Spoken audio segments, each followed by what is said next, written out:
உள்ளே அழைத்து செல்லும் உம் பிரசன்னத்தால் நிரத்தி உள்ளே அழைத்து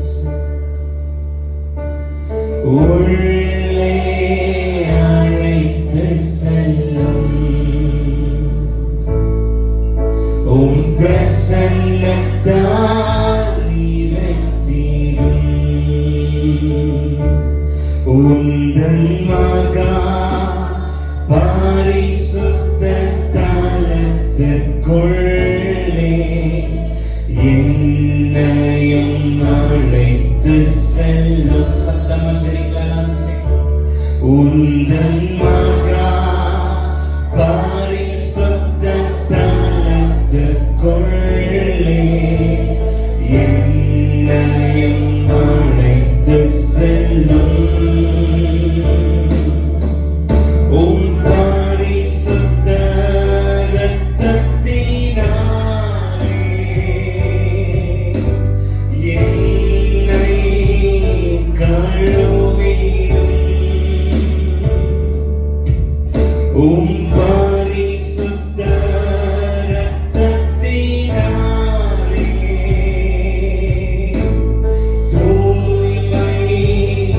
தூய்மையாக்கி உள்ளே அழைத்து செல்லும். உம் பிரசன்னத்தால் நிரத்திடும். உள்ளே அழைத்து செல்லும். உம் பிரசன்னத்தால் நிரத்திடும். மகிமை காண்பித்திடும்.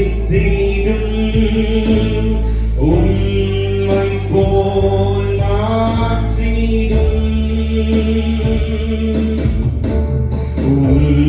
மகிமை காண்பித்திடும்.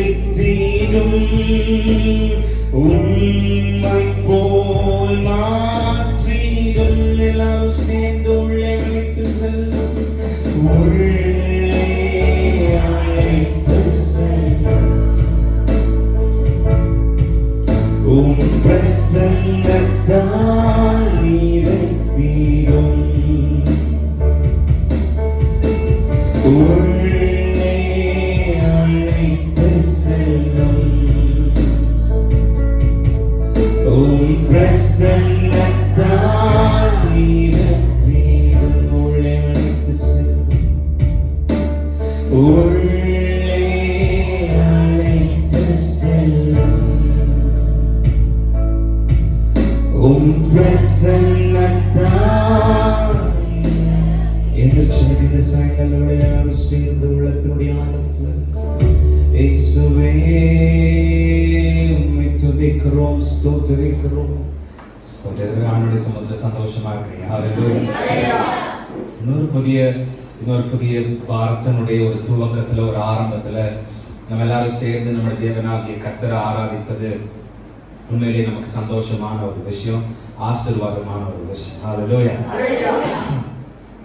நான் விசுவாசிக்கிறேன், மனிதர்களாகிய நமக்கு நம்முடைய தேவனாகிய கர்த்தர் சேர்த்து கொடுக்கிற ஒவ்வொரு நாளும் ஒவ்வொரு நிமிடமும் எதுக்குதான்னு கேட்டீங்கன்னா, அந்த மனிதன் இன்னும் அதிகமாய் தேவனை தேட வேண்டும், இன்னும் அதிகமாய் அந்த மனிதன் தேவனோடு கூட நெருங்கி கிட்டி சேர்ந்து கொள்ள வேண்டும் என்பதற்காகத்தான் நான் நினைக்கிறேன், நான் விசுவாசிக்கிறேன். மனிதர்களாகிய நமக்கு நம்முடைய தேவனாகிய கர்த்தர் சேர்த்து கொடுக்கிற ஒவ்வொரு நிமிடமும் ஒவ்வொரு நாளும் ஒவ்வொரு புதிய துவக்கமும் அந்த மனிதன் தேவன் தன்னை படைத்தவரை, தன்னை உண்டாக்கினவரை இன்னும் அதிகமாய் அவர் நெருங்கி கிட்டி சேர வேண்டும் என்பதற்காகத்தான் தேவன் நமக்கு புதிய புதிய துவக்கங்களை, புதிய புதிய வாய்ப்புகளை, புதிய புதிய சான்சஸை கர்த்தர் நமக்கு உருவாக்கி, முக்கியமா ஒரு புதிய துவக்கத்தை, ஒரு மூச்சுக்கும் அடுத்த மூச்சுக்குமான அந்த சின்ன இடைவெளியில அவர் நமக்கு மறுபடியும் ஒரு சான்ஸை கொடுத்து மறுபடியும் நம்மை சுவாசிக்க வைக்கிறார் என்று நான் விசுவாசிக்கிறேன். நீங்க ஹல்லேலூயா. சத்தமா ஹalleluya. நமக்கு நமக்கு இப்படி கொடுக்கப்பட்டிருக்கிற இந்த புதிய ஒரு துவக்கத்திலும் இந்த ஒரு புதிய வாரத்திலும் நமக்கு அதிகமா என்ன வேணும் அப்படின்னு கேட்டா, நாம ஆண்டவர் கிட்ட இன்னும் நெருங்கி கிட்டி சேர்ந்தவர்களாக. ஏன்னா எத்தனையோ பேர் 2020 மாதிரியான ஒரு பாண்டமிக்கான சிச்சுவேஷனை நம்ம கடந்து போக வேண்டிய சூழல் உலகம் முழுவதிலும் வந்த போது எல்லாருக்கும் நாம உயிரோட இருக்கோமா, அப்படியே உயிரோட இருந்தாலும் நம்ம கெரியர் அப்படியே போய்கிட்டு இருக்குமா அப்படிங்கிற மாதிரியான ஒரு சூழல் எல்லாம் தாண்டி இன்னைக்கு நாம உயிரோடு கூட இருக்கிறோம். நமக்கு வருமானத்திற்கான வாய்ப்புகள் எல்லாரும் மாதிரி இல்லாம நாம நம்முடைய அன்றாட தேவைகள் சந்திக்கப்பட்டு நலமாகவே இருக்கிற இந்த நேரத்துல நமக்கு இன்னும் அதிகமா தேவையான விஷயம் என்னன்னா, நானும் நீங்களும் இன்னும் அதிகமாய் நம்முடைய தேவனாகிய கர்த்தருடைய பக்கத்துல நானும் நீங்களும் சேர்க்கப்பட வேண்டும். இன்னும் ஆண்டவருக்கு பக்கமா, இன்னும் ஆண்டவருக்கு நெருக்கமா. அந்த மனவாட்டி சொன்னாலே, என்னை இழுத்து கொள்ளும் அப்பொழுது நான் உங்களிடத்துல சேர்த்து கொள்வேன்னு சொன்ன மாதிரி நாம இன்னும் அதிகமா தேவனிடத்துல நெருங்கி கிட்டி சேர்க்கிற ஒரு காரியம் தான் இந்த நாட்கள்ல அதிகமா சபைக்கு தேவை, நமக்கு தேவை. இன்னும் ஆண்டவருக்கு பக்கத்துல இப்ப இருக்கிற இந்த அளவுகள்ல இல்ல, இன்னும் அதிகமாய் தேவனை நெருங்கி கிட்டி சேர்கிற அளவுகளுக்குள்ளாக நானும் நீங்களும் தேவனை சேர்ந்து கொள்ள வேண்டும். ஹalleluya. சத்தமா ஹalleluya. அந்த முறையில இன்னைக்கு நாம கிட்டவா அப்படிங்கிற தலைப்புல நாம தேவனுடைய செய்தியை நம்ம பார்க்கலாம்னு நினைக்கிறேன். கம் க்ளோசர், இன்னும் கிட்டவா. நான் சொன்ன கருத்தினுடைய சாராம்சம், தேவன் நமக்கு கொடுக்கிற ஒவ்வொரு புதிய துவக்கம், ஒரு பிரெத்துக்கும் அடுத்த பிரெத்துக்கும் இருக்கிற அந்த இன்டர் கேப்ல ஆண்டவர் நமக்கு கொடுக்கிற இன்னொரு சான்ஸ் என்னன்னா, நாம இன்னும் ஆண்டவருக்கு பக்கத்துல நெருங்கி கிட்டி சேரணும், இன்னும் ஆண்டவரை தேடணும், இன்னும் ஆண்டவருக்கு சித்தமானவைகளை புரிந்து செயல்படுகிறவர்களாக நானும் நீங்களும் மாறணுங்கிறதுக்காகவே நமக்கு ஒவ்வொரு புதிய நாட்களும் தருணங்களும் நமக்கு கொடுக்கப்படுகிறது. இன்னும் தேவனுக்கு பக்கத்துல நீங்க போய் நம்ம பைபிள்ல உள்ள ஆசீர்வாதங்கள் எல்லாம் நீங்க போய் கவனமா வாசித்து பாத்தீங்கன்னா, அந்த ஆசீர்வாதத்தை பெறுவதற்கு முன்பதாக கிட்ட வருதல் அப்படிங்கிற ஒரு சம்பவம் அங்கே நடந்திருக்கிறத நீங்க பைபிள்ல எங்கெல்லாம் ஆசீர்வதிக்கப்படுகிற ஒரு சூழல் கடந்து வருகிறதோ, எங்கெல்லாம் ஆசீர்வாதம் கொடுக்கப்படுகிறதோ, அங்கெல்லாம் அந்த கிட்ட நெருங்கி வருகிற ஒரு காரியமும் நடந்திருக்கிறத வேதம் முழுவதிலும் நம்மால பார்க்க முடியும். உலக பிரகாரமா நீங்க பார்த்தீங்கன்னா கூட ஆதியாகமத்தினுடைய புத்தகத்தினுடைய 27ஆம் அதிகாரம், ஜெனசிஸ் சாப்டர் நம்பர் 27, ஆதியாகமத்தினுடைய புத்தகம் 27ஆம் அதிகாரத்தினுடைய 25வது வசனத்தை நீங்க பார்த்தீங்கன்னா, அப்பொழுது அவன், என் குமாரனே, நீ வேட்டையாடி கொண்டு வந்ததை நான் புசித்து என் ஆத்துமா உன்னை ஆசீர்வதிக்கும்படி அதை என் கிட்ட கொண்டு வா என்றான். ஆசீர்வாதம், அப்பா கிட்ட இருந்து ஆசீர்வாதத்தை பெற்றுக் கொள்வதற்காக யாக்கோபு வீட்டுக்கு வந்திருக்கிறாரு. அப்ப யாக்கோபோட அப்பா சொல்லுகிற வார்த்தை இது, நான் உன்னை ஆசீர்வதிக்கிறதுக்காக நீ கொண்டு வந்ததோட என் கிட்ட கொண்டு வா, என் பக்கத்துல வா அப்படின்னு அவங்க அப்பா அந்த பையனை கூப்பிடுறத, யாக்கோபு கூப்பிடுற சம்பவத்தை வாசிப்போம். யாக்கோபு வீட்டுக்குள்ளதான் இருக்கிறாரு, அப்பா இருக்கிற அந்த ரூம்குள்ளதான் யாக்கோபு இருக்காரு. ஆனா அப்பா சொல்றாரு, என் ஆத்துமா உன்னை ஆசீர்வதிக்கிறதுக்காக என் கிட்ட வாப்பா, என் பக்கத்துல வாப்பா அப்படின்னு கூப்பிடுற அந்த வேத பகுதியை அந்த ஜெனசிஸ்ல நம்ம வாசிப்போம். அப்ப பாருங்க, அப்பா தன்னோட பையனை ஆசீர்வதிக்கணும் அப்படின்னு நினைக்கும் போது தூரத்துல நின்னே இல்ல, தன்னோட மகனை அப்பா தன்னோட பக்கத்துல சேர்த்துக்கிட்டு அதுக்கப்புறமா என்ன செய்யறாரு, அவனை ஆசீர்வதிக்கிறார். தன்னோட மகனோட காணிக்கையை அப்பா தூரத்துல நின்னே ஆசீர்வதிக்கல, தன்னோட மகனை அப்பா தூரத்துல நின்னே ஆசீர்வதிக்கல, மாறாக நான் உன்னை ஆசீர்வதிக்கணும் அப்படின்னு சொன்ன உடனே என் கிட்ட வாப்பா, என் பக்கத்துல வாப்பா அப்படின்னு அவங்க அப்பா கூப்பிடுறத நம்ம பார்க்கிறோம். இதே மாதிரியான சம்பவத்தை நீங்க அதே ஆதியாகமத்தினுடைய புத்தகத்தினுடைய 48ஆம் அதிகாரத்தினுடைய 9ஆம் வசனத்திற்கு நீங்க வரும்போது, அங்க யோசேப்பு தன்னுடைய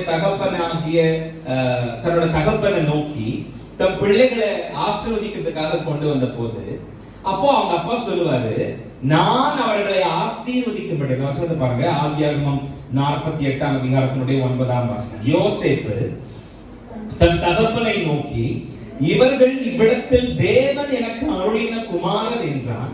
அப்பொழுது அவன், நான் அவர்களை ஆசீர்வதிக்கும்படி அவர்களை என் கிட்ட கொண்டு வா என்றான். அப்படின்னா ஆசீர்வதிக்கிறதுக்கு முன்னாடி எங்கெல்லாம் ஆசீர்வாதம் சொல்லப்படுகிறதோ அங்கெல்லாம் நம்ம என்ன பார்க்கிறோம்னா கிட்ட நெருங்கி வருகிற ஒரு காரியத்தை நம்ம பார்க்கிறோம். முன்னாடி பார்த்தோம், அங்கே யாக்கோபு ஆசீர்வாதத்துக்காக வந்த போது அவனோட அப்பா அவனை, நீ பக்கத்துல வா, நான் அவனை ஆசீர்வதிக்கிறேன். இங்க யோசேப்பு தன்னுடைய பிள்ளைகளை அவனோட அப்பா கிட்ட காட்டின போது அவங்க அப்பா சொன்ன, நான் அவங்களை ஆசீர்வதிக்கணும், அவங்களை என் பக்கத்துல கூட்டிட்டு வா. அப்ப நம்ம எல்லாரும் இன்னைக்கு எதுக்காக சர்ச்சுக்கு வந்திருக்கோம்? ஒவ்வொரு முறை நாம் தேவனுடைய சமூகத்திலே கடந்து வரும்போது, ஒவ்வொரு முறை நாம் ஜெபத்திற்காக தேவனுக்கு முன்பதாக நிற்கும் போது நம்ம எல்லாரும் பயன்படுத்துகிற ஒரு வார்த்தை, ஆண்டவரே என்னை ஆசீர்வதி. நம்ம போட போற காணிக்கை ₹1 இருந்து ₹1,00,000 வரைக்கும், 1 கோடியே இருந்தாலும் எடுத்தோடனே வாயை திறந்தோடனே, ஆண்டவரே என்ன ஆசீர்வதி, உமக்கு என்று கொடுக்கிற என்ன ஆசீர்வதி, வானத்தை திறந்து கிழிச்சு கொட்டிருங்க ஆண்டவரே. அந்த என்ன ஆசீர்வதிங்கிற வார்த்தையை நம்ம என்ன செய்யறது இல்லை, எல்லா ஜெபத்திலையும் அது அன்அவாய்டபிள், இன்னெவிட்டபிள். அது எல்லாரோட பிரேயர்லயும் என்னை ஆசீர்வதியும், என் குடும்பத்தை ஆசீர்வதியும், என் பிள்ளைய இந்த ஆசீர்வதியும் ஆசீர்வதியும் ஆசீர்வதிங்கிற வார்த்தையை எல்லா பக்கத்திலையும் நம்ம பார்க்க, நம்மளோட ஜெபங்கள்ல நம்மளால பார்க்க முடியும். நம்ம சர்ச்சுக்கு வர்றதே ஆண்டவர் நம்மளை ஆசீர்வதிக்கணும் அப்படிங்கிறதுக்காக தான். ஆண்டவரே என்ன ஆசீர்வதிங்கப்பா அப்படின்னு நாம கேட்கிறோம். ஆண்டவர் என்ன சொல்றாருன்னா, நான் உன்னை ஆசீர்வதிக்கிறேன், என் பக்கத்துல வா, என் கிட்ட வா அப்படின்னு ஆண்டவர் கூப்பிடுறாரு. எத்தனை பேர் புரிஞ்சு ஆமென் சொல்றாங்க? ஹல்லேலூயா. அப்போ நமக்கு ஆண்டவர் கொடுக்கிற ஒவ்வொரு தருணமும் ஒவ்வொரு வாய்ப்பும் இருக்குன்னா நாம இன்னும் க்ளோஸரா, இன்னும் பக்கமா ஆண்டவர் பக்கத்துல என்ன செய்யணும், நாம நெருங்கி கிட்டி சேரணும். வேதம் முழுவதிலும் அது பார்க்கிறோம். எங்கெல்லாம் blessing pronounce பண்ணப்படுதோ அங்கெல்லாம் ஒரு கம் க்ளோசர் எக்ஸ்பீரியன்ஸ் நடந்திருக்கிறத நம்ம பார்க்கிறோம். அதான் அந்த 2 சம்பவத்திலையும் பார்த்தோம். ஆசீர்வதிக்கப்படுறதுக்கு முன்னாடி பக்கத்துல வா அப்படிங்கிற ஒரு, அப்ப நம்ம ஆசீர்வதியும் ஆண்டவரே அப்படின்னு நம்ம கேட்கறது போது நம்ம தெரிஞ்சுக்கணும், நம்ம பக்கத்துல போனா கண்டிப்பா நம்ம ஆண்டவர் நம்மள ஆசீர்வதிப்பார். ஹல்லேலூயா. சத்தமா ஹல்லேலூயா. எப்போதுமே நான் திரும்ப சொல்றேன், நம்மள தன்னோட பக்கத்துல இழுத்து சேர்த்தி கொள்றதுல நம்ம ஆண்டவர் ரொம்ப சந்தோஷப்படுகிற தெய்வமாக இருக்கார். நம்ம கொடுக்கிற எத்தனை கோடி ரூபாய் காணிக்கையை விட நாம அவருக்கு பக்கத்துல இருக்கணும் அப்படிங்கிறது தான் அவருடைய பிரதான குறிக்கோளாக இருக்கு. அவர் தேவ தூதர்களுக்காக இறங்கி வரல, எனக்காக உங்களுக்காக வந்தார். அவருக்கு ஒன்னும் அங்க he is not lacking for worship. அவருக்கு ஒன்னும் அங்க ஆராதனை குறைஞ்சு போயிடல.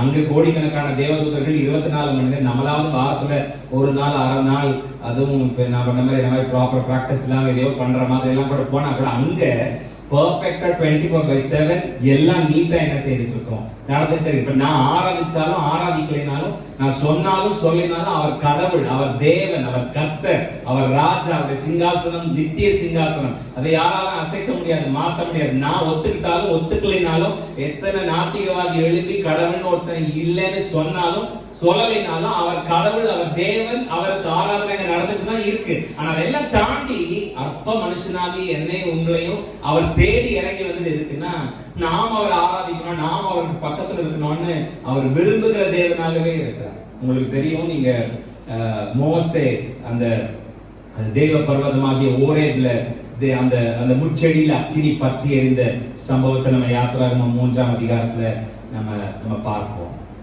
யாத்திராகமம் 3ஆம் அதிகாரத்தினுடைய 1ஆம் வசனத்திற்கு நேராக உங்க வேத புத்தகத்தை நீங்க திருப்பினீங்கன்னா, மோசே மீதியான் தேசத்து ஆசாரியனாய் இருந்த தன் மாமனாகிய எத்ரோவினுடைய ஆடுகளை மேய்த்து வந்தான். அந்த ஆடுகளை வனாந்தரத்தின் பின்புறத்திலே ஓட்டி தேவ பர்வதமாகிய ஓரேப் மட்டும் வந்தான். மோசே எங்க வரைக்கும் வந்தான்? தேவ பர்வதமாகிய ஓரேப் மட்டும். அப்படின்னா மோசே இருந்த அந்த ஊர்ல நிறைய பர்வதங்கள் அங்க இருக்கு. ஆனா மோசே எந்த மலைக்கு அல்லது எந்த பர்வதத்துக்கு அன்னைக்கு வந்தாருன்னு கேட்டீங்கன்னா, தேவ பர்வதம் அப்படின்னு ஒரு பர்வதம் இருக்கான். அந்த பர்வதம் வரைக்கும் மோசே என்ன செஞ்சாரா? தேவ பர்வதமாகிய ஓரே மட்டும் மோசே என்ன செஞ்சாரா? தன்னுடைய மாமனாருடைய ஆடுகளை மேய்த்து கொண்டு வந்தார். அப்படியே அந்த 2வது 3வது வசனங்களை பாருங்க. அங்கே கர்த்தருடைய தூதனானவர் ஒரு முச்செடியின் நடுவில் இருந்து உண்டான அக்கினி ஜுவாலையிலே நின்று அவனுக்கு தரிசனமானார். கர்த்தருடைய தூதனானவர் ஒரு முச்செடி நடுவிலிருந்து உண்டான அக்கினி ஜுவாலை நின்று அவனுக்கு தரிசனமானார். அப்பொழுது அவன் உற்று பார்த்தான். முட்செடி அக்கினியால் ஜுவாலித்து எரிந்தும் அது வெந்து போகாமல் இருந்தது. அப்பொழுது மோசே, இந்த முட்செடி வெந்து போகாமல் இருக்கிறது என்ன?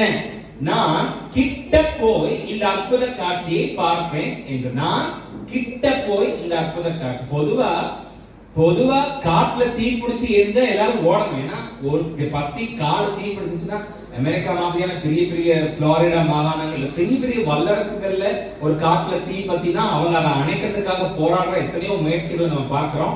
அவங்களோட முயற்சிகளை தாண்டி ஒரு பெரும் பகுதி அமேசான்ல எரிஞ்ச சம்பவங்கள் எல்லாம் கூட சமீபத்தில் நம்ம பார்த்தோம். அப்படின்னா ஒரு காட்டுல தீ பத்துதுன்னா எல்லாரும் பயந்து என்ன செய்வாங்க? ஓடுவாங்க. ஏன்னா அந்த தீ வேகமா பரவிச்சுன்னா அதனால பெரிய ஆபத்து தனக்கு வரும், தன்னோட தான் கொண்டு போயிருக்க மிருக ஜீவனுக்கு வரும். ஆனா மோசே, நான் இன்னும் கிட்ட போய் அந்த அற்புத காட்சியை பார்ப்பேன் அப்படின்னு என்ன செய்யறானா? கிட்ட போறான். அது 4ஆம் வசனத்தை பாருங்க. அவன் பார்க்கும்படி கிட்ட வருகிறதை யார் கண்டாருங்க?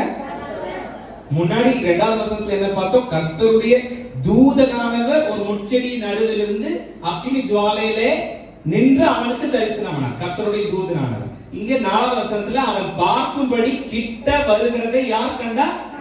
கர்த்தர் கண்டார். முட்செடி நடுவிலிருந்து தேவன் அவனை நோக்கி மோசே மோசே என்று கூப்பிட்டார். அவன் இதோ அடி. அப்ப இந்த 2 பகுதி நீங்க கவனிச்சு பாருங்க. 2ஆவது வசனத்துல நான் சொன்ன மாதிரி கர்த்தருடைய தூதன் மோசேக்கு தரிசனமானார் அப்படின்னு இருக்கும். 4ஆவது வசனத்தை வாசிக்கும் போது அவன் கிட்ட வருகிறதை கர்த்தர் கண்டார் அப்படின்னு இருக்கும். அப்படின்னா தூரத்துல நிற்கும் போது கர்த்தருடைய தூதனானவர் சொல்லியிருக்கு. பக்கத்துல வரும்போது மோசே கிட்ட நெருங்கி சேர்ந்த போது கர்த்தர் அப்படின்னு. அப்ப கர்த்தர் எப்போ ஒரு மனுஷனை பார்க்கிறார், கர்த்தர் எப்போ ஒரு மனுஷனோட கூட பேசுகிறார் அப்படின்னு கேட்டீங்கன்னா, அவன் தூரத்துல நிற்கும் போது இல்ல, அவன் பக்கத்துல வரும்போது, அவன் கிட்ட வரும்போது கர்த்தர் அவனை பார்க்கிறார், கர்த்தர் அவனோடு கூட பேசுகிறார். ஹல்லேலூயா. இன்னைக்கு நிறைய பேர் நாம தூரத்துல நிக்கிறோம், கர்த்தரை பின்பற்றுகிறோம்.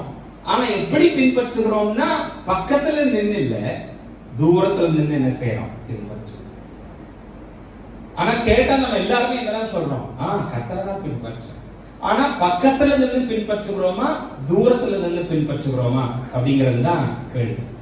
ஒரு மனிதனை தேவன் எப்போ ஆசீர்வதிப்பார், ஒரு மனிதனை தேவன் எப்போ பயன்படுத்துவார் அப்படின்னு கேட்டீங்கன்னா, அந்த மனிதன் கர்த்தரை விட்டு தூரமா நிற்கும் போது இல்ல, அந்த மனிதன் கர்த்தருக்கு பக்கத்துல நிற்கும் போது, அந்த மனிதன் கர்த்தருக்கு கிட்ட நிற்கும் போதுதான் அந்த மனிதனை தேவனாகிய கர்த்தர் ஆசீர்வதிக்கிறார், அந்த மனிதனை தேவனாகிய கர்த்தர் பயன்படுத்துகிறார். எத்தனை பேர் ஆமென் சொல்லுங்க? ஹல்லேலூயா. சத்தமா ஹல்லேலூயா.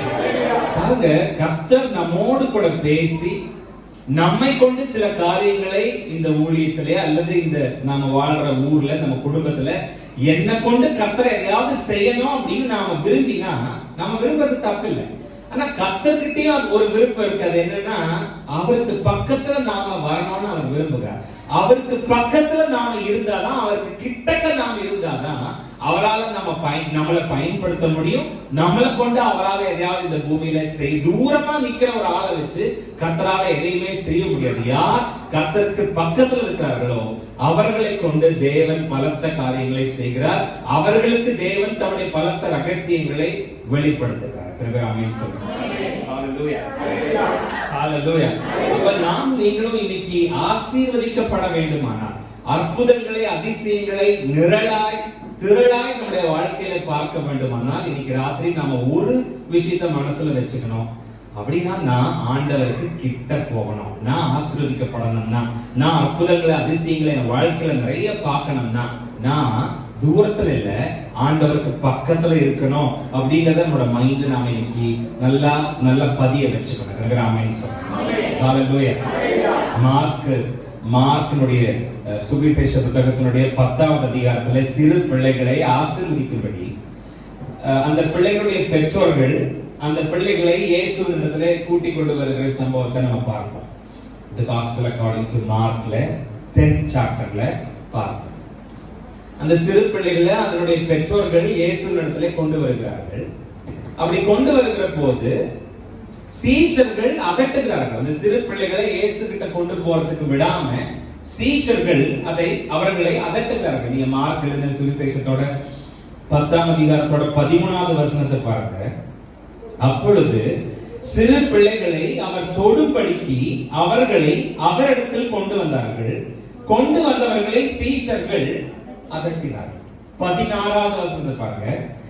ஆனா இயேசு என்ன செய்றார்? 16வது வசனத்துல அவர்களை அணைத்துக் கொண்டு அவர்கள் மேல் கைகளை வைத்து அவர்களை, அப்படின்னா ஆண்டவர் தூரத்துல நின்று அவங்களை ஆசீர்வதிக்கல, மாறாக அவர்களை அணைத்துக் கொண்டு அவர்கள் மேல் தன்னுடைய கைகளை வைத்து அவர்களை ஆண்டவர் என்ன செய்கிறார்? ஆசீர்வதிக்கிறார். அப்போ நான் நினைக்கிறேன், நாம இனிமேல் ஆண்டவரே என்னை ஆசீர்வதியும் அப்படின்னு கேட்டு நாம ஜெபிக்கிறத காட்டிலும் நாம நம்ம ஆண்டவருக்கு கிட்ட போய் சேர்ந்துட்டோம்னாவே நம்ம ஆண்டவர் நம்மை அணைத்துக் கொள்வார். தம்முடைய கைகளை நம்மேல் வைத்து அவர் நம்மை நாம கேட்க வேண்டியதே இல்லை. நாம கிட்ட போயிட்டோம்னாவே, நாம பக்கத்துல போயிட்டோம்னாவே, அந்த பிள்ளைகளை இயேசு எப்படியாவது தொட வைக்கணும்னு அவருடைய பெற்றோர்கள் அவர்களை இயேசுக்கு பக்கத்துல கொண்டு வந்தார்கள். சீஷர்கள் அதட்டினார்கள். ஆனால் இயேசு என்ன செய்தார்? அவர்களை அணைத்து சேர்த்து கொண்டு தன்னுடைய கைகளை அவர்கள் மேல் வைத்து அவர்களை ஆசீர்வதித்தார்னா, இனி வருகிற நாட்கள்ல ஆண்டவரே ஆசீர்வதியும் கேட்கறதை விட ஆண்டவருக்கு பக்கத்துல போறதுக்கான வாய்ப்புகளை உருவாக்கி நானும் நீங்களும் ஆண்டவருக்கு பக்கத்துல நெருங்கி கிட்ட போயிட்டோம்னா அவரே நம்மை அணைத்து தம்முடைய கைகளை நம்ம மேல வைத்து நம்மை ஆசீர்வதிப்பார். ஹல்லேலூயா, சத்தமா ஹல்லேலூயா. இன்னைக்கு நமக்கு நிறைய பேருக்கு இந்த ரகசியம் தெரியாமனாலதான் ஒரு பிரச்சனை வந்த உடனே தீர்க்கதரிசியா போன பண்ணி தீர்க்கதரிசியா எங்க இருக்கான்னு தேடி கண்டுபிடிச்சு அவரு நம்மளை பார்த்து எல்லா கட்டும், கீரை கட்டு, புதினா கட்டு, கொத்தமல்லி கட்டு, இந்த 3 கட்டை மட்டும் விட்டுட்டு மீறி பூரா கட்டு நமக்கு இருக்கிறதா என்ன செஞ்சுட்டாங்க? நம்மளை பார்த்தாவே நம்ம மண்டை, நம்ம கொண்டை, நம்ம சீலை, நம்ம பேண்ட், நம்ம சட்டை இதை பார்த்த உடனே எந்த 3 கட்டை விடுறது? கொத்தமல்லி கட்டு, புதினா கட்டு, கீரை கட்டு, இது 3ஐயும் தள்ளிட்டு மீறி பூரா கட்டும், கடன் கட்டு, துக்க கட்டு, வேதனை கட்டு, வியாதி கட்டு, சேவனை கட்டு, மந்திர கட்டு, பூரா கட்டை என்ன சொல்லி விட்டுறாங்க. இத்தனை கட்டு உங்களுக்கு இருக்கு. உடனே நம்ம அம்மா வீட்டுல வந்து உட்காந்து 40 நாள் உபவாசம். என்ன ஜெபம்? ஆண்டவரே கட்ட உடையும் பேய துரத்து, கட்ட உடையும் பேய துரத்து, இதே ஜெபம். நான் என்ன சொல்றேன்னா, இப்படி 40 நாள் உட்கார்ந்து கட்ட உடைன்னு சொல்லி சில சமயம் ஓட்டு வீட்டுல போட்ட கட்ட உடைஞ்சு தமாருக்கு கீழே விழுத ஒழிய நமக்கு எந்த கட்டும் உடைஞ்ச கதையா காணும். இப்படி கட்ட உடைன்னு சொல்லிட்டு இருக்கிறத விட பேசாம ஆண்டவரே நான் உங்க பக்கத்துல நெருங்கி கிட்டி சேர்றதுக்கான வாய்ப்புகளை, அனுகூலங்களை எனக்கு உருவாக்கி கொடுங்க, அதற்கான காரியங்களை எனக்கு திறந்து கொடுங்கன்னு சொல்லி நானும் நீங்களும் ஆண்டவருக்கு பக்கத்துல போயிட்டாலே பேய் கட்டு எல்லாம் தன்னை போல என்ன செஞ்சிட போயிரு, நம்மளை விட்டு ஓடி போய் உட்காந்து கட்ட உடையும் சொல்றதை விட நாம ஆண்டவருக்கு பக்கத்துல வந்துட்டா தன்னை போல இதெல்லாம் நம்மளை விட்டு கண்டிப்பா ஓடி போயிரு. நம்புறவங்க மாத்திரம் சத்தமா ஆமென் சொல்லுங்க. ஹல்லேலூயா, ஹல்லேலூயா. இதை விட்டுட்டு நாம ஒவ்வொரு நாளும் கடன் பிசாசே போ, வியாதி பிசாசே போ, சேவனை பிசாசே, லிஸ்ட் நீங்கிட்டே போதும் பெருசா இருக்கு, லிஸ்ட் பெருசா போய்கிட்டே இருக்கு, பண்ணிக்கிட்டே இருக்கும். ஆனா ஒண்ணும் போக மாட்டேங்குது. பேசாம ஆண்டவருக்கு பக்கத்துல நெருக்கமா கிட்டையா போய் சேர்றதுக்கு என்ன வழியும் நம்ம பார்த்து கிட்ட நெருங்கி சேர்ந்துட்டா இதெல்லாம் ஆட்டோமேட்டிக்கா நம்மளை விட்டு ஓடி போய். எத்தனை பேர் ஆமென் சொல்லுங்க. ஹல்லேலூயா, சத்தமா ஹல்லேலூயா. அப்போஸ்தலனாகிய பேதுருவுடைய வாழ்க்கையில நடந்த ஒரு துக்ககரமான ஒரு சம்பவம், பேதுரு இயேசுவை மறுதலித்த சம்பவம். அவரை யாருன்னு தெரியாதுன்னு சொன்ன சம்பவம். பேதுரு சொன்ன உடனே நமக்கு டக்குன்னு ஞாபகம், சேவல் பூவிலும் 3 வேளையும் அப்படின்னு ஒரு பாட்டு நமக்கு ஞாபகம் வந்துடும். பேதுரு என்ன செய்யறான்? இயேசுவை மறுதலித்தான். அது பாருங்க, மத்தேயு எழுதின சுவிசேஷத்தினுடைய 26ஆம் அதிகாரத்தினுடைய 58ஆம் வசனம். Gospel according to Matthew chapter number 26 verse number 58. மத்தேயு எழுதின சுவிசேஷம் 26ஆம் அதிகாரம் 58ஆம் வசனம். பேதுரு தூரத்திலே அவருக்கு பின் சென்று பிரதான ஆசாரியனுடைய அரமனை வரைக்கும் வந்து உள்ளே பிரவேசித்து முடிவை பார்க்கும்படி சேவகரோட உட்கார். பேதுரு தூரத்திலே அவருக்கு பின் சென்று, எப்படி பின் சென்றானா?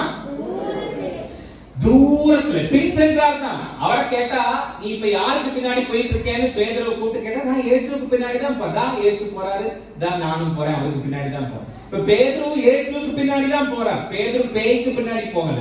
பேதுரு யாருக்கு பின்னாடி தான் போயிட்டு இருக்காரு? இயேசுவுக்கு பின்னாடி தான் போயிட்டு இருக்காரு. இயேசுவுக்கு பின்னாடி போன ஒரு மனுஷன் எப்படி இயேசுவை மறுதலிச்சான் அப்படின்னு கேட்டீங்கன்னா, ஃபர்ஸ்ட் ஃபெயிலியர் ரீசன், பேதுரு இயேசுவை தூரத்திலே பின்பற்ற. எப்படி பின்பற்றினா? நல்லா தெரிஞ்சுக்கோங்க, ஒரு விசுவாசிய பிசாசு எடுத்த உடனே மறுதலிக்க பண்றது இல்ல. இயேசு எடுத்த உடனே ஒரு விசுவாசிய பிசாசு தந்திரமா அவன் வாழ்க்கைக்குள்ள உள்ள நுழையும் போது எடுத்த உடனே அவங்களை இயேசுவை மறுதலிக்க வைக்க மாட்டான். கொஞ்சம் கொஞ்சமா அந்த டிஸ்டன்ஸ் பிதாவாகிய தேவன் தன்னுடைய ஒரே பேராகிய குமாரனை அவரை விசுவாசிக்கிற எவனும் கெட்டு போகாமல் நித்திய ஜீவனை அடையும்படிக்கு அவரை தந்தருளி இவ்வளவாய் நம்ம மேல அன்பு கூர்ந்து அவருக்கும் அனுகூலத்துக்கும் நடுவில் இந்த சோரை உடைச்சு திரையை கிழிச்சு நம்மளை பக்கத்துல சேர்த்து இருக்கிறார். அதனாலதான் இன்னைக்கு நாம் அவரை அப்பா பிதாவே என்று கூப்பிடுகிறோம். தைரியமா அவருடைய கிருபாசன தண்டிலே நெருங்கி கிட்டி சேர்க்கிறோம். அப்படிப்பட்ட வாய்ப்பு அவரை ஆண்டவராக சொந்த ரட்சகராக ஏற்றுக்கொண்டு ரட்சிக்கப்பட்டிருக்கிற ஒவ்வொரு பிள்ளைகளுக்கும் என்ன வாய்ப்பு கிடைக்குது? தேவனோடு சமீபமாய் நெருங்கி சேர்கிற வாய்ப்பு கிடைக்குது. உள்ள ஆரம்பத்துல கொஞ்சம் ஜங்கா புங்கான்னு குதிச்சு சர்ச்சுக்குள்ள அதை இதை பண்ணி எல்லாம் பண்ணி அப்புறம் பார்த்தா நம்ம சர்ச்சுக்கு தான் போய்கிட்டு இருப்போம், பாட்டு தான் பாடிக்கிட்டு இருப்போம், ஆராதனை தான் பண்ணிக்கிட்டு இருப்போம். நம்ம நினைச்சிட்டு இருப்போம் நமக்கு ஆண்டவருக்குள்ள தான் இருக்கிறோம் அப்படின்னு. ஆனா பிசாசோட தந்திரம் என்னன்னா, எடுத்த உடனே நம்மளை இயேசுவை மறுதலிக்க வைக்காம கொஞ்சம் கொஞ்சமா அந்த டிஸ்டன்ஸை எச்சு பண்ணி நம்மள இயேசுவை விட்டு எவ்வளவு தூரமாக்கும் நம்மளுக்கே தெரியாம நாம அவரை தூரத்துல பின்பற்ற மாதிரி நம்மள பண்ணிட்டா அதனுடைய முடிவு என்னதான் ஆகும்னா, நாம இயேசுவை மறுதலிக்கிறவங்களா மாறிடும். நீங்க இயேசுவை பின்பற்றீங்களா? ஆமா, இயேசு முன்னாடி போறா, நான் பின்னாடி போயிட்டே இருக்கேன். ஞாயிற்றுக்கிழமையான என்ன ஆனாலும் பரவாயில்ல, கண்டிப்பா என்ன செஞ்சிருவேன், புறப்பட்டு சர்ச்சுக்கு போயிருவேன். ஆனா கேள்வி என்னன்னா, நாம அவரை எப்படி பின்பற்றுகிறோம்? இயேசுவுக்கு பக்கத்துல இயேசுவை பின்பற்றுறோமா இல்ல தூரமா நின்று இயேசுவை பின்பற்றுறோமா அப்படிங்கறத கேள்வி. தூரமா நாம நிக்கிற வரைக்கும் நாம அவரை மறுதலிக்கிறதுக்கான வாய்ப்புகளும் அதிகமா இருக்கு, நமக்கு நிச்சயமா ஆசீர்வாதம் கிடைக்க போறது. ஆனா எப்போ இருக்கா நாம இயேசுவை பக்கமா நெருங்கி கிட்டி சேர்றோமோ அப்போ நாம் அவருடைய சாட்சிகளாகவும் மாறி போறோம், அவர் கொடுக்கிற ஆசீர்வாதங்களுக்கான பாத்திரமாகவும் நானும் நீங்களும் மாறி போறோம். அப்போ நாம ஆண்டவரை பின்பற்றுகிறோம் என்பதெல்லாம் முக்கியம். எப்படி பின்பற்றுகிறோம், தூரத்திலயா பக்கத்திலயா, அதுதான் முக்கியம். நாம தூரத்துல பின்பற்றவர்களாக இருக்கக்கூடாது, பக்கத்துல பின்பற்றலாம். போன வாரம் நம்ம பார்த்த அந்த பர்த்திமேயை குருடன், நம்ம மார்க்ல பார்த்தோம் அவனோட சப்ஜெக்ட். லூக்காலையும் 18ஆவது அதிகாரத்துல அவனோட ஆன் ஸ்கிரீன் நம்ம பார்க்கும்போது இயேசு நடந்து போகிறார், இவன் அவரை நோக்கி கூப்பிடுறான். நீங்க லூக்கா 18ஆம் அதிகாரத்துடைய 40வது வசனத்தை நீங்க 40வது வசனத்துடைய ஏ செக்ஷன் மாத்திரம், முதல் போர்ஷன் மாத்திரம், லூக்கா 18ஆம் அதிகாரத்துடைய 40வது வசனத்தோட ஃபர்ஸ்ட் போர்ஷன் மாத்திரம் பாருங்க. அவன் கிட்ட வந்த போது அவர் அவனை நோக்கி, அதாவது இயேசு அவனை நோக்கி, அவன் கிட்ட வந்த போது, அதாவது அந்த பர்த்திமேயு என்கிற அந்த குருடன் கிட்ட வந்த போது இயேசு அவனை நோக்கி. அவன் எங்க வந்த போது? அப்படின்னா ஆண்டவர் எப்போ அவனை நோக்கினார் அப்படின்னா, எப்போ ஏன்னா அவருக்கு கிட்ட வந்தானோ அப்போ அவர் என்ன செய்யறாரு, நோக்கி. இந்த குருடன் ஒன்னும் பெரிய தீர்க்கதரிசியோ பெரிய பரிசுத்தவானோ இயேசுவுக்கு சீசனோ கிடையாது. இவன் ஒரு சாதாரணமான பிச்சைக்காரன், கண்ணு தெரியாத ஒரு குருட்டு பிச்சைக்காரன். ஆனா அந்த 43வது வசனத்துடைய கடைசி பகுதி, அந்த 18ஆம் அதிகாரத்தினுடைய 43ஆம் வசனத்துடைய கடைசி பகுதியை பாருங்க. ஜனங்கள் எல்லாரும் அதை கண்டு தேவனை புகழ்ந்தார்கள். ஒரு பெரிய கூட்ட ஜனங்கள் ஆண்டவரை புகழ்கிறதற்கு ஒரு காரணமாக பயன்படுத்தப்பட்டவன் யாருன்னா, கிட்ட வந்த ஒரு குருட்டு பிச்சைக்காரன். அவ்வளவுதான். அவன் பெரிய சீசன் இல்ல, அவன் பெரிய தீர்க்கதரிசி இல்ல, அவன் பெரிய அப்போஸ்தலன் இல்ல, அவன் இயேசுவுக்கு பின்னாடி பல வருஷமா ஊழியம் பண்ணிக்கிட்டு இருக்கிறவன் இல்ல. அவன் ஒரு சாதாரணமான குருட்டு பிச்சைக்காரன். எரிகோவினுடைய வீதியிலே அமர்ந்து அம்மா தாயின்னு பிச்சை எடுக்கிற சாதாரணமான ஒரு பிச்சைக்காரன். அவனை பார்த்து அநேக தேவனை புகழ்ந்தார்கள். அப்படின்னா ஏன் அப்படி நடந்தது? அவன் எப்போ கிட்ட வந்தானோ அப்போ கர்த்தர் அவனை நோக்கி பார்த்து அவனை ஆசீர்வதிக்கிறார். அதை கண்ட அநேகர் தேவனை புகழ்ந்தார். அப்ப நான் நீங்களும் எங்க இருக்கணும்? பக்கத்துல. அன்னைக்கு அந்த தெருவுல எத்தனையோ பேர் இருந்திருப்பாங்க, சீஷர்கள் கூடவே இருக்கிறாங்க. இயேசுவை எத்தனையோ நாளா அறிந்திருக்கிற பல ஜனங்கள், நல்ல கண் இருக்கிறவன், காது இருக்கிறவன், பணம் இருக்கிறவன், நகை இருக்கிறவன் கூடவே இருக்கிறாங்க. ஆனா யாருமே அந்த அற்புதத்தை பார்க்கல. யாருமே அங்க அற்புதத்துக்கான ஒரு காரணியா மாறி போகல. ஆனா வேதம் சொல்லுது, இந்த கண்ணு தெரியாத இந்த பிச்சைக்காரன் அங்கே பர்த்திமேயு அவன் கிட்ட வந்த போது அவனை கர்த்தர் என்ன செய்தாராம், நோக்கினார். அவனை கர்த்தர் நோக்க. அந்த கூட்டத்துல வேற அவர் அந்த கூட்டத்துல எல்லாம் பார்த்தாலும் இவனை பார்த்த மாதிரியான ஆப்ஜெக்டிவ் வியூல அவனை என்ன செய்யற, மத்தவங்களை ஆண்டவர் பார்க்கல. இவன் கிட்ட வருகிறதை அவர் கண்ட போது, இந்த பர்த்திமேயு கிட்ட வந்த போது அவனோட வாழ்க்கையில ஒரு பெரிய விடுதலையை அவன் பெற்றுக்கொண்டதை அந்த அதிகாரத்துல பார்க்கணும். இப்ப ஆண்டவர் நம்மளை நோக்கி பார்க்கணும்னா பரலோகம் என்ன விரும்புதுன்னு கேட்டீங்கன்னா, நாம அவருக்கு கிட்ட நெருங்கி சேர்றவங்களா இருக்கணும்ங்கிறத பரலோகம் நம்ம கிட்ட விரும்பும். ஆண்டவரே என்ன பாருங்க, நான் படுற கஷ்டம் உங்களுக்கு தெரியலையா, என் வேதனை உங்களுக்கு என்ன எல்லாம் தெரியணும்னா நாம பக்கத்துல வரவங்களா இருக்கணும். கிட்ட நெருங்கி சேர்றவங்களா இருந்தா கர்த்தர் கண்டிப்பா நம்மளை பார்த்து நம்ம ஆசீர்வதிப்பார். எத்தனை பேர் ஆமென்? ஹalleluya, சத்தமா ஹalleluya. நம்ம பார்த்து என்னோட வாழ்க்கை எப்படி ஆரம்பிக்கிறான், ஆரம்பிக்கும் போதே அவன் அட்ரஸ் பண்ணும் போதே ஒரு பிச்சைக்காரன், கண்ணு தெரியாத ஒரு பிச்சைக்காரன். அவனுக்கு ஒரு பாட்டு, அம்மா தாயே பிச்சை போடுங்க சாமி. எவ்வளவு நேரம் அந்த ரோட்ல உட்கார்ந்துருக்கானோ அவ்வளவு நேரமும் இதே பாட்டு தான், அம்மா தாயே பிச்சை போடுங்க. இந்த பாட்டே நம்மள மாதிரி வாரத்துல ஒரு நாள் மாத்திரம் பாட்டு இல்ல, வாரம் முழுக்க என்னதான் பாட்டோ பாட்டு தான். ஆனா ஒரே பாட்டு, அம்மா தாயே சாமி பிச்சை போடுங்க. இதுதான் அவனோட ஒவ்வொரு நாளோட வழக்கம், ரொட்டீனா அவனோட ஒரு பாட்டு என்ன, இதுதான் அம்மா தாயே தான். ஒரு நாள் நிறைய பேர் நடந்து போற சத்தம் அவனுக்கு கேட்குது. நம்ம போன வாரமே பார்த்தோம், இவன் எதுக்கு உட்கார்ந்துருக்கான், இவன் பிச்சையிலுக்கு உட்கார்ந்துருக்கான். நிறைய பேர் நடந்து போற சத்தத்தை கேட்டா இவன் என்ன செய்யணும், இவன் பாட்டோட சத்தத்தை இன்க்ரீஸ் பண்ணி இன்னும் நல்ல சத்தமா அம்மா தாயேன்னு கத்தணும். ஏன்னா நிறைய பேர் இருக்கிற இடத்துல நல்ல சத்தம் போட்டா காசுன்னு என்ன செய்யும், நிறைய கிடைக்கும். ஆனா நம்ம போன வாரமே பார்த்தோம், அந்த நிறைய சத்தம் கேட்ட போது இவன் இன்னும் சத்தமா அம்மா தாயேன்னு கூப்பிடல, மாறாக அவனோட பழைய பாட்டை நிப்பாட்டிட்டு பக்கத்துல இருக்கிற ஆளை கூப்பிட்டு இது என்ன சத்தம் என்ன செய்யறான் அவன் கேட்டு விசாரிக்கிறத நம்ம போன வாரத்துல பார்த்தோம். அந்த கூட்டத்துல இருந்து ஒருத்தன் சொல்றான், நசரேனாகி இயேசு போகிறார். நம்ம போன வாரமே பார்த்தோம், இவன் ஏற்கனவே அவரை குறித்து நிறைய அறிந்து வைத்திருக்கணும். அதனாலதான் அவன் நசரேனாகி இயேசுவேன்னு கூப்பிடாம தாவீது குமாரனாகி இயேசுவே என்ன செய்யறான், அவரை கூப்பிடுறான். அப்போ இவன் இயேசுவை குறித்து ஏற்கனவே அறிந்திருந்து டக்குன்னு இவர்தான் போறாருன்னு தெரிஞ்ச உடனே அவனோட பேரை சொல்லி கூப்பிட, அது வரைக்கும் அவன் பாடின பாட்டு, அது வரைக்கும் அவன் போட்ட சத்தம் என்ன, அம்மா தாயே பிச்சை போடுங்க அப்படிங்கறத அவனோட பாட்டு. ஆனா எப்போ இருக்கா இயேசு தன்னோட பாதை வழியா கடந்து போகிறார் அப்படின்னு அவன் பார்த்தானோ அப்பவே அந்த பழைய பாட்டை என்ன செஞ்சுட்டான், நிப்பாட்டி.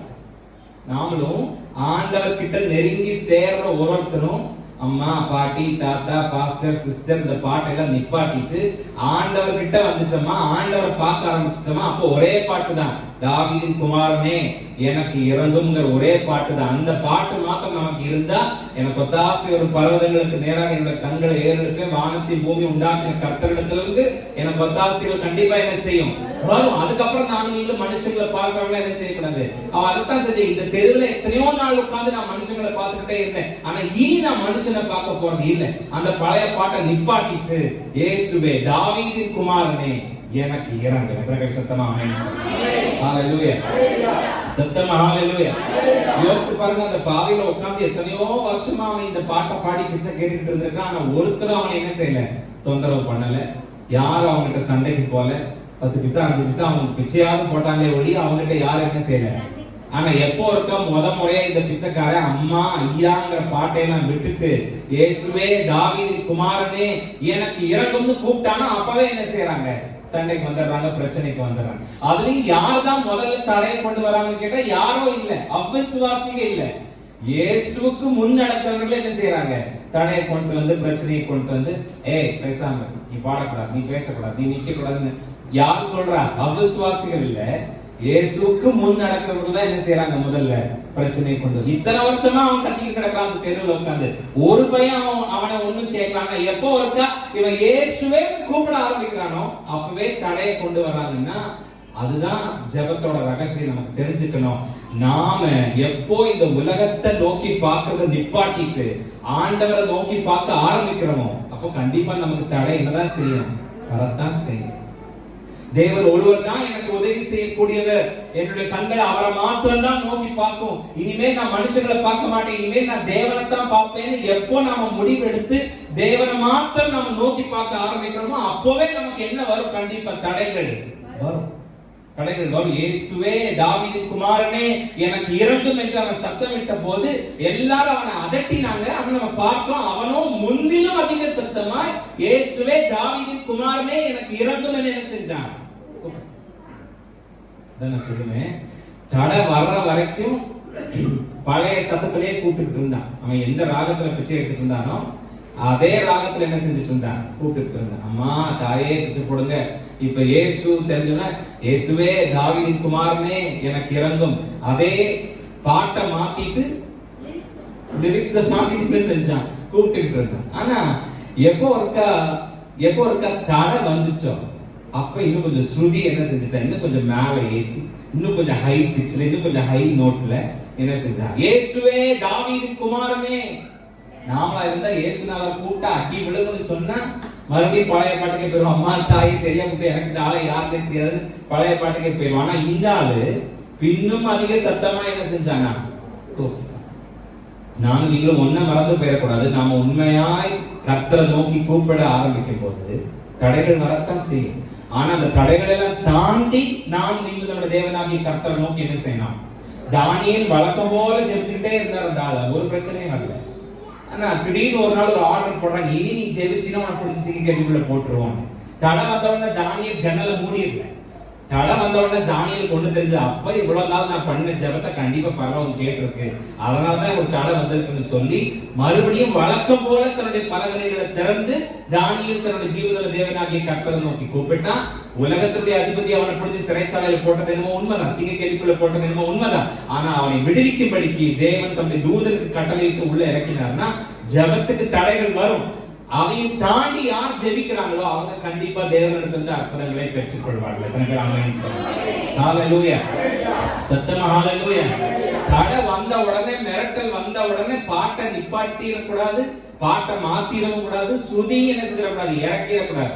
அதே பாட்டு இன்னும் எக்ஸ்ட்ராக்கா ஸ்ருதி ஏத்திக்கணுமே ஒழிய நாம பாட்டையும் நிப்பாட்டிட கூடாது, சத்தத்தையும் அடக்கிட கூடாது. எத்தனை பேர் ஆமென் சொல்லுங்க? ஹalleluya. சத்தமா ஹalleluya. எனக்கு ரொம்ப இஷ்டமான விஷயம், முன்னாடி நடக்கிறாங்க பாருங்க, அவங்க தான் பிரச்சனையே என்ன செய்யறாங்க? கொண்டு வராங்க. பிசாசு இல்ல, சாதாரண மனுஷங்க இல்ல, இயேசுவுக்கு முன் நடக்கிறவர்கள் வந்து இவனை அதட்டி ஏய் சத்தம் போடாத.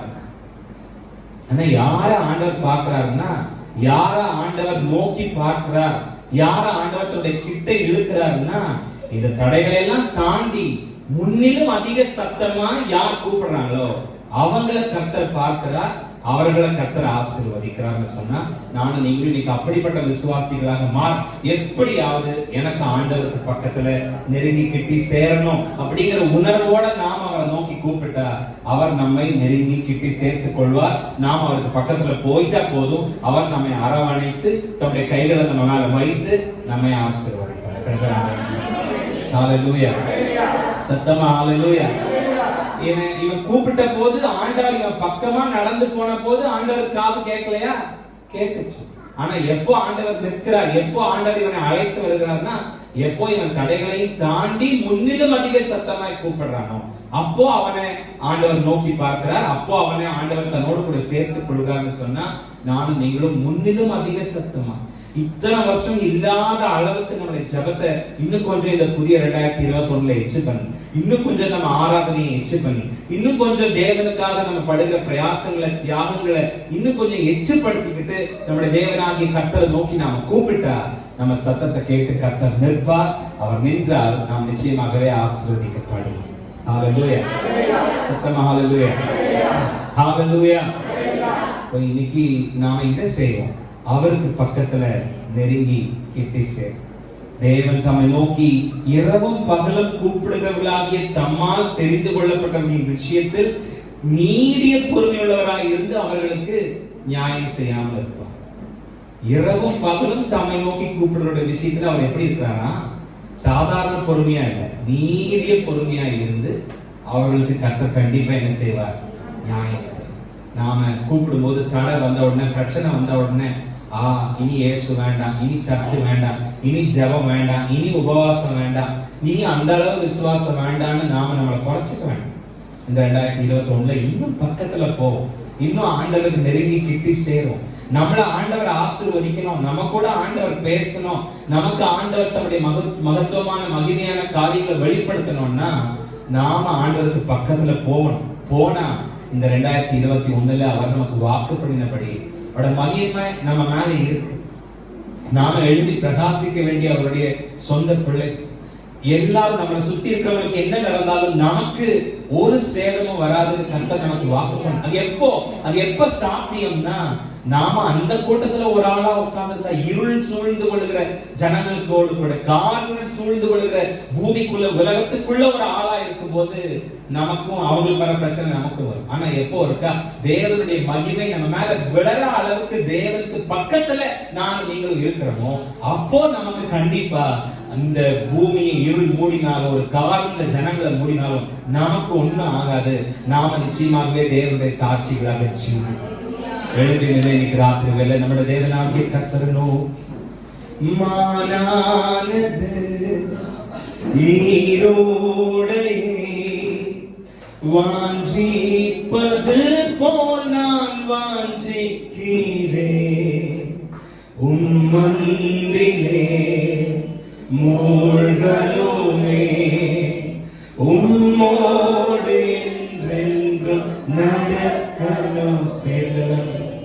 மானானது நீரோடையே வாஞ்சிப்பது போல் நான் வாஞ்சிக்கிறேன்.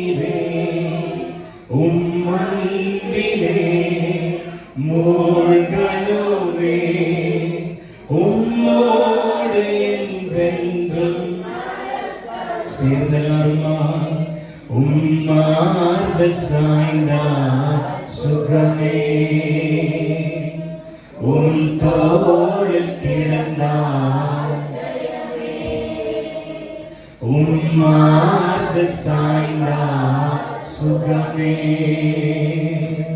உம் தோளில் கிடந்தார் ஜெயமே. உன் கைகள் என்னில் கோர்த்தார் பரிசுத்தமே, உம்மிடத்தில் நான் கிடந்தார் பரலோகமே. உன் கைகள் என்னில் கோர்த்தார் பரிசுத்தமே, உம்மிடத்தில் நான் கிடந்தார் பரலோகமே. உம்மார்பு சாய்ந்தார், உம் தோளில் கிடந்தார். உம்மார்பு சாய்ந்தார், உம் தோளில் கிடந்தார்.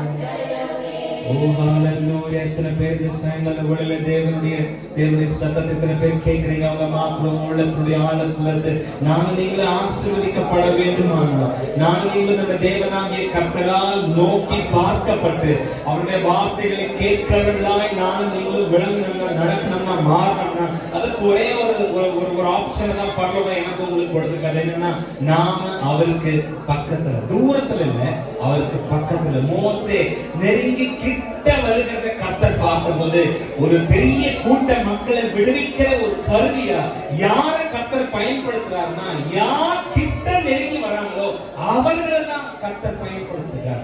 ஆபிரகாம கூப்பிட்ட போது அவன் அதை அக்செப்ட் பண்ணி அவன் கிட்ட வந்தனாலதான் அவனை கொண்டு ஒரு பெரிய ஜாதியை கர்த்தரால உருவாக்க முடியுது.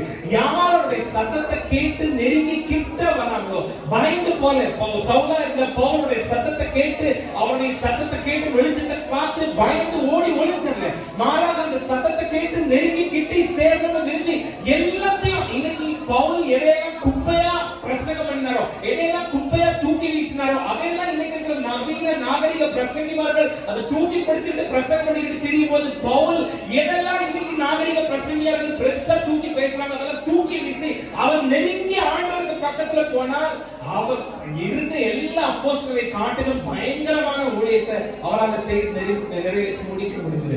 நெருங்கி பக்கத்துல இருந்த அப்போஸ்தலனாகிய யோவான் அவருக்கு தான் வெளிப்படுத்தின விசேஷத்தை கர்த்தர் வெளிப்படுத்தி கொடுத்தாருன்னு சொன்னா தூரத்துல நிக்கிறவங்க இல்ல, பக்கத்துல அவரை சேர்ந்து கொள்கிறவருடைய பிள்ளைகளுக்கு தேவன் நன்மைகளை ஆசீர்வாதங்களை அருளுகிறவராய் இருக்கிறார். ஆகவே இந்த நாளிலே ஒரு தீர்மானம் பண்ணுவோம். ஆண்டவரே என்னை ஆசீர்வதியும் அப்படின்னு கேட்கறதுக்கு முன்னாடி ஆண்டவரே என்னை இழுத்துக் கொள்ளும். எத்தனை பேர் உங்க ரெண்டு கரங்களை உயர்த்தி கேட்கிறவங்க மாத்திரம் உங்க வலது கரத்தை உயர்த்தி ஆண்டவரே என்னை இழுத்துக் கொள்ளும். அந்த மனவாட்டி அன்னைக்கு கூப்பிட்ட மாதிரி ஆண்டவரே என்னை இழுத்து உன் அண்டையிலே உங்க பக்கத்திலே என்னை சேர்த்துக் கொள்ளும் ஆண்டவரே என்று நானும் நீங்களும் கூப்பிடலாமா? ஒரு 2 நிமிஷம் வாய்களை திறந்து ஆண்டவரே என்னை இழுத்து சேர்த்துக் கொள்ளி. நான் தூரத்துல இல்ல ஆண்டவரே, நான் தூரத்துல இல்ல, நான் பக்கத்துல நாம ஆண்டவர் என்னை ஆசீர்வதிக்கட்டும் அப்ப நான் பக்கத்துல வர்றோம் அப்படின்னு நாம நினைக்கிறோம். ஆண்டவர் என்ன சொல்றாருன்னா நீ பக்கத்துல வா நான் உன்னை ஆசீர்வதிக்கிறேன் அப்படின்னு ஆண்டவர் சொல்றாரு. நம்மளோட கான்செப்ட் மாதிரி இப்ப நாம சிந்திக்கிற மாதிரி பரலோகம் சிந்திக்கிறது இல்ல. அவர் என்னை ஆசீர்வதிச்சா நான் இன்னும் நிறைய கொடுக்கிறேன், அவர் என்னை ஆசீர்வதிச்சா நான் ஊழியம் பண்றேன், அவர் என்னை ஆசீர்வதிச்சா நான் கரெக்டான டைமுக்கு சபைக்கு இல்ல. அவருக்கு பக்கத்துல நாம நெருங்கி கிட்டி சேர அவர் நம்மை அணைத்து சேர்த்து கொண்டு தன்னுடைய கரங்களை நம்ம மேல வைத்து அவர் நம்மை ஆசீர்வதிப்பார். அப்போ நம்ம இந்த உலகத்துல எந்த பூமியிடத்திலும் இந்த பூமியில எந்த ஜாதியிடத்திலும் செய்யப்படாத மகத்துவமான மகிமையான காரியங்களை அவருடைய பக்கத்துல நெருங்கி கிட்டி சேர்க்கிறவர்களாக என்னோட உங்களோட வாழ்க்கையில கட்ட செய்வார். எத்தனை பேர் உங்க கைகளை தட்டி ஆண்டவரே எல்லோரும் கூட இருக்கிறவர்களாலே உமக்கு ஸ்தோத்திரம். கரங்களோடு கூட இருக்கிறவர்களாலே உமக்கு நன்றி. ஆண்டவரே ஆசீர்வதியும்.